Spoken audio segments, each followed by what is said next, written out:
अस्सलाम वालेकुम। आज हम 8.2 एक्सरसाइज जो पेरीमीटर और एरिया के मुतालिक वर्ड प्रॉब्लम्स पर मुश्तमिल है वो देखेंगे। फर्स्ट क्वेश्चन हमारे पास है, the perimeter of a square shaped room is 8 metre, find the area of the room. Perimeter हमें दिया गया है स्क्वायर शेप का 8 मीटर और हमें एरिया फाइंड करना है। तो लिखते हैं जो पहले दिया गया हमें, पेरीमीटर ऑफ स्क्वायर हमें दिया गया है 8 मीटर्स। तो फॉर्मूला क्या होता है पेरीमीटर का? वो होता है स्क्वायर के पेरीमीटर का होता है 4 multiply by side, this is equal to 8। 4 को दूसरी तरफ ले जाएं, 4 मल्टीप्लाई हो रहा है, दूसरी तरफ 4 से डिवाइड कर दें, ये आपको साइड हासिल हो जाएगी इक्वल टू 2 मीटर्स।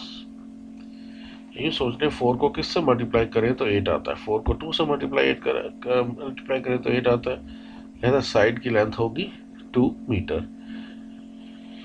तो यूँ हमने अब साइड फाइंड कर ली, लेकिन हमें तो एरिया फाइंड करना है ना। तो अब एरिया का फार्मूला लिखें, एरिया ऑफ स्क्वायर वो इक्वल होता है साइड मल्टीप्लाई बाय साइड के। साइड आपने फाइंड कर ली है, उसी को यूज करें, 2 मल्टीप्लाई बाय 2, 2 आर 4, तो एरिया आ गया 4 स्क्वायर मीटर। तो यू हमने पेरीमीटर से पहले साइड फाइंड की और फिर साइड की मदद से हमने स्क्वायर का एरिया जो है वो फाइंड कर लिया। क्वेश्चन नंबर 2 है कि perimeter of rectangular garden is 400 metre. एक रेक्टेंगल है जिसका पेरीमीटर 400 मीटर है। अब इसकी जो लेंथ है वो 125 मीटर है। लेंथ ऑफ रेक्टेंगल जो है वो 125 मीटर है। तो पता चला है कि उसका एरिया कितना होगा। हमारे पास गिवन क्या है कि पेरीमीटर ऑफ रेक्टेंगल जो है वो इक्वल है 400 मीटर के। हमारे पास फॉर्मूला क्या होता है पेरीमीटर का? वो होता है 2 multiply by length plus breadth. इसका मतलब ये जो फॉर्मूला है ये इक्वल है 400 की, क्योंकि यही तो हमारा पेरीमीटर निकला हुआ है क्वेश्चन में। अब हम क्या करेंगे, हम 2 की जगह 2 पे को लिखेंगे, फिर ब्रैकेट के अंदर लेंथ हमें दी हुई है 125 वो लिख ली जाएगी, प्लस ब्रेड्थ हमें फाइंड करना है, उसकी जगह हम ब्रेड्थ ही लिख लेते हैं। अब वही चीज जो पिछले क्वेश्चन में थी कि 2 इस तरफ मल्टीप्लाई हो रहा है, हम उसे दूसरी तरफ ले जाएंगे, तो यहाँ पे हमारे पास सिर्फ रह जाएगा 2 के बगैर जो कुछ बचता है 125 प्लस ब्रेड्थ, और 2 कितना चला जाएगा, वो 400 के पास चला जाएगा। अब वो 2 जो था वो लेफ्ट साइड पे मल्टीप्लाई हो रहा था, तो जो मल्टीप्लाई होते हैं वो दूसरी तरफ जाकर डिवाइड हो जाते हैं, तो हम दूसरी तरफ जाके 2 से डिवाइड कर देंगे। यू 125 प्लस ब्रेड्थ इक्वल आ जाएगी 200 के। नेक्स्ट स्टेप, 125 को इधर से गायब करें। 125 यहाँ पर प्लस का है, तो उसे जब दूसरी तरफ लेके जाएंगे तो वो क्या बनेगा, जिस तरह मल्टीप्लाई दूसरी तरफ जाकर डिवाइड हो जाता है तो प्लस दूसरी तरफ जाकर माइनस हो जाता है। जो हमारे पास ब्रेड्थ रह जाएगी इक्वल टू 200 माइनस 125, यानी इनको माइनस किया जाए तो आंसर आता है 75 मीटर्स।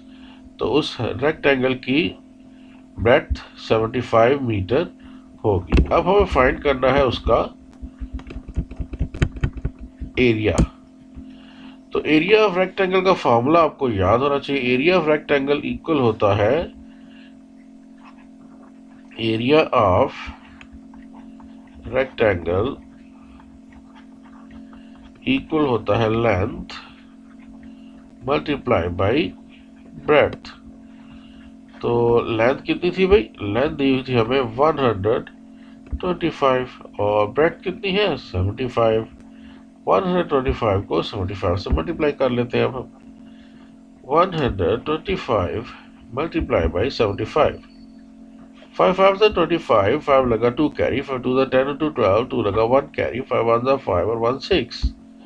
7 5 35, 5 लगा 3 कैरी, 7 2 14 और 3 17, 7 लगा 1 कैरी, 7 1 7 और 1 8। 5 7 13, 1 कैरी, 8 1 9। 9375 स्क्वायर मीटर इसका आंसर हो जाएगा। तो इस क्वेश्चन में क्या था, हमें पेरीमीटर दिया हुआ था रेक्टेंगल का, उसकी वजह से हमने उसकी लेंथ भी दी हुई थी, ब्रेड्थ फाइंड की, और फिर लेंथ और ब्रेड्थ को इस्तेमाल करते हुए हमने उसका एरिया फाइंड कर लिया। नेक्स्ट क्वेश्चन है क्वेश्चन नंबर 3। कहता find the cost of laying a carpet. खर्च बताएं कारपेट डालने का in a square shaped room, square शक्ल के कमरे में, स्क्वायर शक्ल के कमरे में कारपेट डालना है, उसकी कीमत बताएं। साइड उसकी 8 मीटर की है। अब स्क्वायर की साइड आपको दी गई है, साइड ऑफ स्क्वायर हमें पता है कि कितनी बड़ी है, कितनी बड़ी है? 8 मीटर लेंथ की है। तो अब हमें क्या फाइंड करना है, एरिया या पेरीमीटर? फिर सुने, फाइंड हमें करनी है कॉस्ट कारपेट डालने की। तो क्या कारपेट पेरीमीटर पे डाला जाता है या एरिया पे? अब पेरीमीटर आपको याद होना चाहिए, वो सिर्फ किनारों की लंबाई होती है और एरिया बीच वाली जगह की। अब कारपेट सिर्फ किनारों पे तो नहीं डाला जाता, कारपेट सारी जगह पे डालते हैं, लिहाजा हमें एरिया फाइंड करना है। तो चलिए एरिया फाइंड करते हैं। एरिया ऑफ स्क्वायर हो जाता है हमारे पास, फॉर्मूला याद होना चाहिए सबको, साइड मल्टीप्लाई बाय साइड। ये हो जाएगा 8 multiply by 8 which is equal to 64 square metre. अब कॉस्ट फाइंड करनी है। कॉस्ट का रेट है 150 रुपीज पर स्क्वायर मीटर, मतलब 150 रुपीज लगते हैं 1 स्क्वायर मीटर पे, और हमारे पास टोटल एरिया है 64 स्क्वायर मीटर्स। तो इन पे कितने रुपए लगेंगे ये पता चला ना, मल्टीप्लाई करेंगे सिंपली। तो लिखेंगे क्या, कॉस्ट ऑफ 1 स्क्वायर मीटर, चाहे तो इसको पूरा लिख सकते हैं कि cost of laying carpet for 1 square metre. मैं इसको शॉर्ट करके लिख रहा हूं। तो 1 स्क्वायर मीटर पे कॉस्ट आ रही है 150 रुपीज। तो कॉस्ट ऑफ 150 स्क्वायर मीटर कितनी हो जाएगी? इससे पहले बताया कि कॉस्ट को एरिया के साथ मल्टीप्लाई कर, एक ये हमें कॉस्ट फाइंड करनी है 150 की नहीं, कॉस्ट हमें फाइंड करनी है 64 की, जो कि हमारा एरिया है। तो cost of 64 square metre find करनी है। तो ये हो जाएगी 150 मल्टीप्लाई बाय 64। तो मल्टीप्लाई करते हैं, 150 मल्टीप्लाई बाय 64। 4 0 0, 4 5 20, 0 लगा 2 कैरी, 4 1 4 और 2 6, 6 0 0, 6 5 30, 0 लगा 3 कैरी, 6 1 6 और 3 9। ये हो गया 0 0 6 9। तो भाई कुल खर्चा हो जाएगा उसका कारपेट डालने पे 9600 स्क्वायर मीटर। ये उस रूम में कारपेट डालने का खर्च होगा। एक और क्वेश्चन देख लेते हैं आज, exercise 8.2 question number 4। Perimeter of square garden is 40 metre. एक स्क्वायर गार्डन का पेरीमीटर 40 मीटर है। Find the cost of flooring, उसमें फर्श डालना है, उसका फर्श बनाना है, उसका कॉस्ट बताओ 10 रुपीज पर स्क्वायर मीटर के हिसाब से। तो भाई क्या दी हुई है, पेरीमीटर दी हुई है स्क्वायर गार्डन की, पेरीमीटर ऑफ स्क्वायर रूम की, स्क्वायर रूम की पेरीमीटर हमारे पास है 40 मीटर, तो सबसे पहले तो भाई साइड फाइंड करो। उसके लिए फॉर्मूला लिखे, पेरीमीटर का फॉर्मूला क्या होता है 4 मल्टीप्लाई बाई साइड, और this is equal to 40 metres. अब 4 इधर मल्टीप्लाई हो रहा है, जब दूसरी तरफ लेके जाएंगे डिवाइड हो जाएगा, तो साइड इज इक्वल टू आ जाएगा 40 डिवाइडेड बाई 4, यानी जो उस कमरे की साइड की लेंथ है this is equal to 10 metre. 4 one 4, 4 10 40 होता है, तो 10 मीटर का कमरा जो है वो उसकी लेंथ है। तो अब उसकी एरिया कितना होगा, एरिया क्यों फाइंड कर रहे हैं भाई, हमें फर्श डालना है।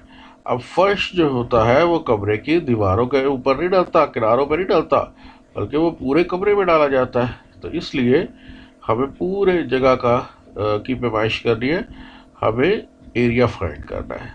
तो करते हैं find area. Area of square का फार्मूला होता है हमारे पास side multiply by side. Side हमारी 10 मीटर की है, तो एरिया हो जाएगा 10 मल्टीप्लाई बाय 10, यानी 100 स्क्वायर मीटर। अब ये हमारे पास आ गया एरिया। अब हमें क्या करना है कि हमें खर्च फाइंड करना है। खर्च के लिए रेट हमारा है 10 रुपीज़ पर स्क्वायर मीटर। रुपीज़ 10 जो है वो 1 स्क्वायर मीटर पे लग जाता है। तो लिखा जाएगा cost of flooring for 1 square metre is equal to 10 rupees या रुपीज़ 10। तो हमें कराना है टोटल फ्लोरिंग 100 पर। Cost of flooring for 100 square metre, वो हो जाएगी 1 मीटर का खर्च मल्टीप्लाई बाय टोटल एरिया, और ये हो जाते हैं 100 के आगे ज़ीरो का इजाफा कर दें 1000 रुपीज़। तो वो फर्श 1000 रुपये में 1000 रुपीज़ में डलवाया जा सकता है। तो भाई ये 4 क्वेश्चन हो गए, बाकी के 3 इंशाल्लाह कल देखेंगे। ओके, अल्लाह हाफिज़।